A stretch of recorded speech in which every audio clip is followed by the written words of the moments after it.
I wish they had told us the rate at which these guys want the sex. Wait. At some point I'm like, is this what I subscribe for?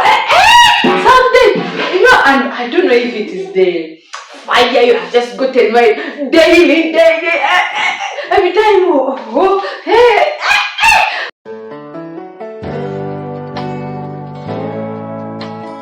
Hi guys, you are welcome to our YouTube channel, Marriage Tips with Asperia. In today's video, I have my friend here. She knows her names. My name is Erina Thiel. I'm also a content creator. Yeah, so you can check me out.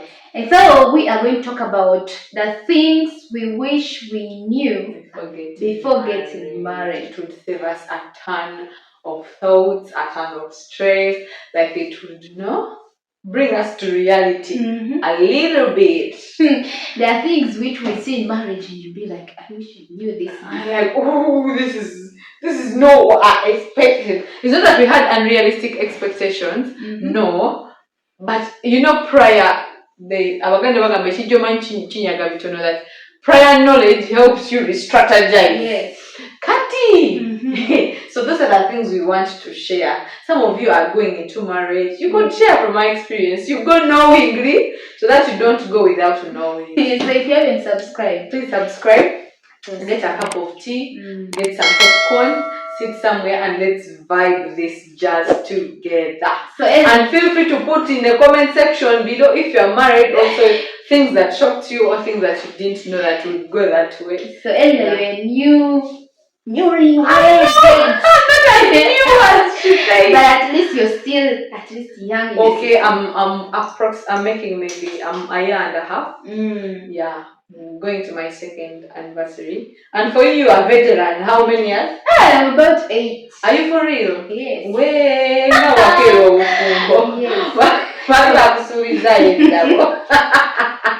So tell us, what are the things that shocked you? A few days after your marriage. I'm laughing already because you guys, in the premarital counseling, they told us, don't deny your man sexy if your man sexy. But they didn't tell us the rate at which they want this sex. These guys want sex like it's drinking water. I wish they had told us the rate at which these guys want the sex. Wait. At some point I'm like, is this what I subscribe for? Something, and I don't know if it is the fire you have just gotten my daily, every time. Sometimes I'll be sleeping. And then you just hear, I'll be sleeping. I will just continue. Non-verbal communication. I will just continue. I said, Then one day I told him, but you don't get tired. Is this water? I said that I want. I said, even me, I'll wait for you when you want. Oh, you told him that I'm the only beloved daughter of my mother.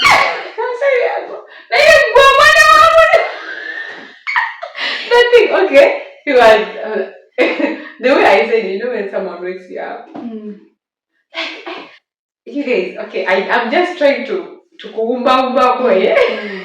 someone wants sex in the morning, in the afternoon, in the evening. Mind you, he has just paid some cows.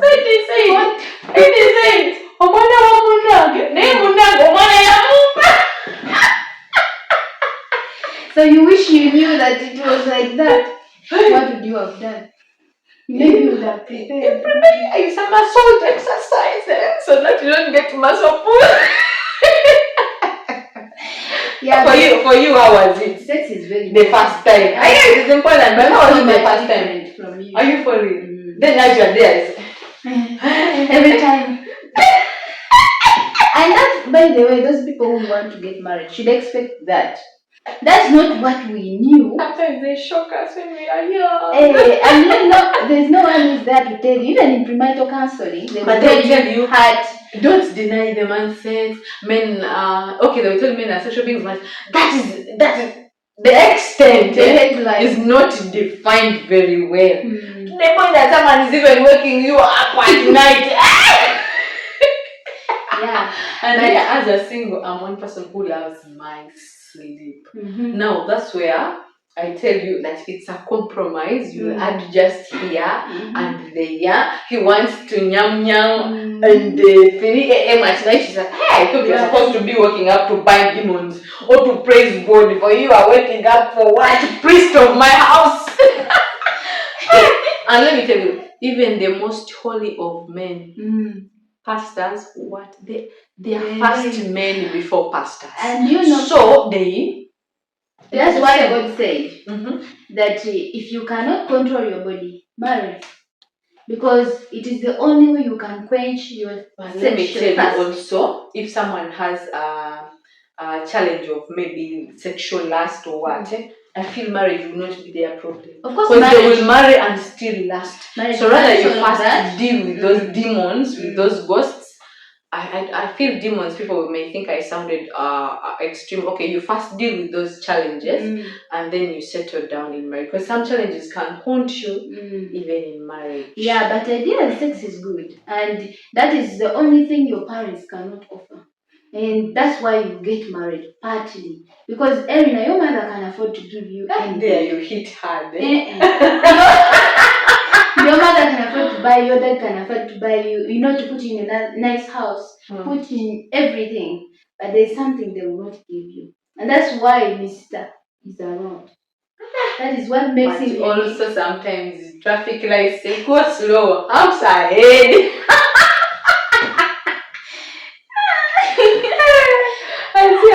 My husband is to give you his experience about me and that.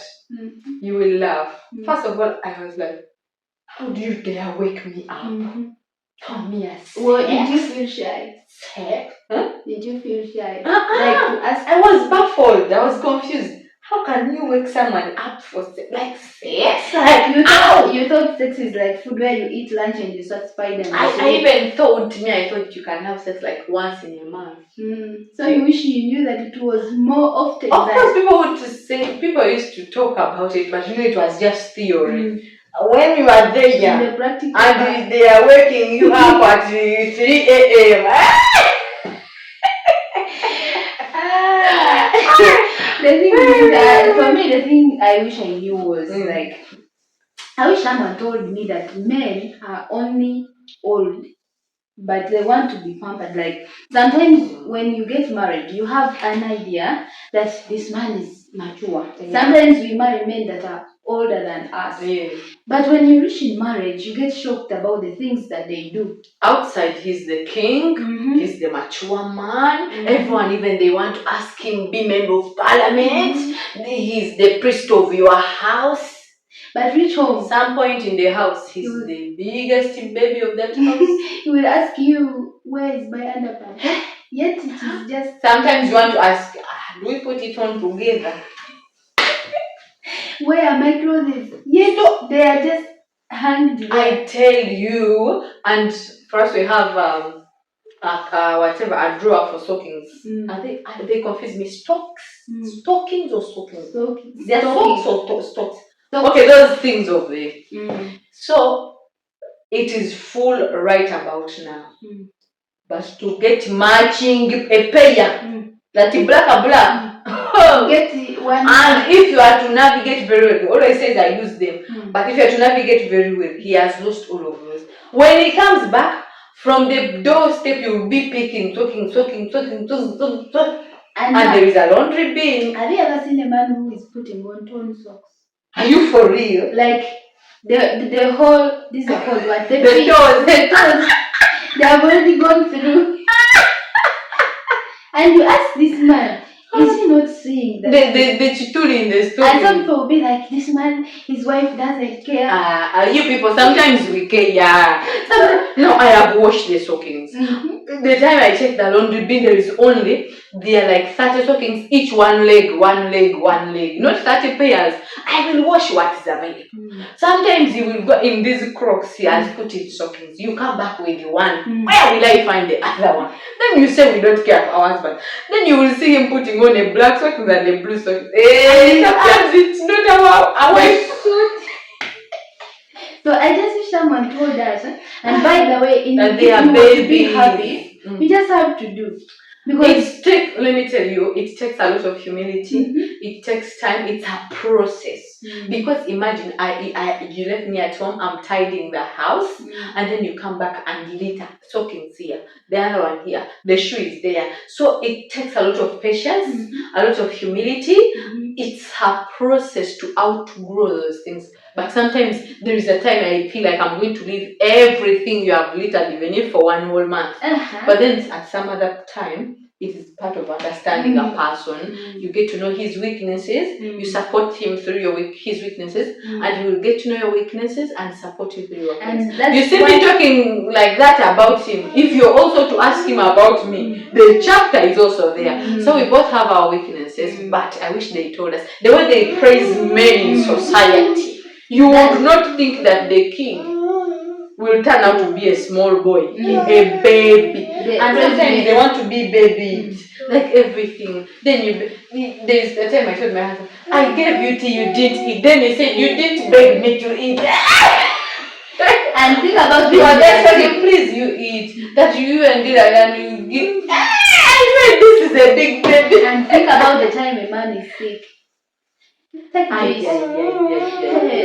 Now when a woman is sick, think about a woman. You even have a candle on your but you're taking care of the family. You are even caring for the cooking. Sometimes laying the bed. Let a man get a small flu. Let I'm dying. You help me to bathe. I'm drinking water. I can't hold the glass. Small flu. Hey, men are babies. And let me tell you, they will appreciate it more if in those moments you also tone down, you act accordingly and help them out. Even if it's something is there, they want to, and sometimes you give some. Carpet. You find like when they are serving tea, the sugar is. And that is when other women who don't have that understanding, you lose it because you've been cleaning the table the morning, and then the man comes to just make one cup of. You've made the tea for the entire house. You didn't litter. He comes to make one cup of tea, and the whole table is like a sugar company. Oh, sugar all over the place. I'm like, wait. So you need understanding. I wish someone would just tell you that men sometimes they will behave like this. You want to be pampered. You go when you are having your fireproof, whatever fire will come. Sometimes pamper them, they like it. And take him to the bathroom, beg him. I saw a photo of a man.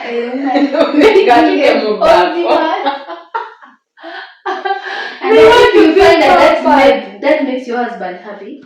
Yes. If he's this guy who will want you, to look for him, socks to look for him, underpants, please do. Sometimes I cost you anything. Sometimes I thought about it, and I tell my friends who are parents to boy children that sometimes watch the pattern of your your son, and some of the things that excite him, you feeding him. Do the very things to your husband. There is no difference. You see this small boy and that big man. At a certain time, that big man is that small boy. And what makes them different from the young boys because they are mature. They're old, they're mature, they have that tenderness, they love, and that's why God says. It's not that at all times you're going to treat him like that. This is the time you have to give him his due honor as the king. You have to give him his due honor as the priest. Now when the boy child kicks in, you will be a man. So you have to be able to operate in all those offices. That's why God calls a woman a helper. to help this person grow, to cope with to all these help stages. this person change. Because when we are single, we have our own things. Like you have your own lifestyle. Yeah. You can even come and leave your clothes in the chairs. And so when you marry, you transition from this singlehood to married life, and it's not easy sometimes. It is not easy. People will talk about grow, transition. What? It is not easy. And that's when you behave a childish way when you are ready. And then you find you're fighting with your partner over just a small things on the carpet. So you just have to be understanding and know those offices. You operate as a king, as a priest, as a friend, but sometimes you should not mix borders. Sometimes these days our husbands are so friendly to us that sometimes you translate it to Kamanyiro. We start to do Kamanyiro, but you should also know the boundaries.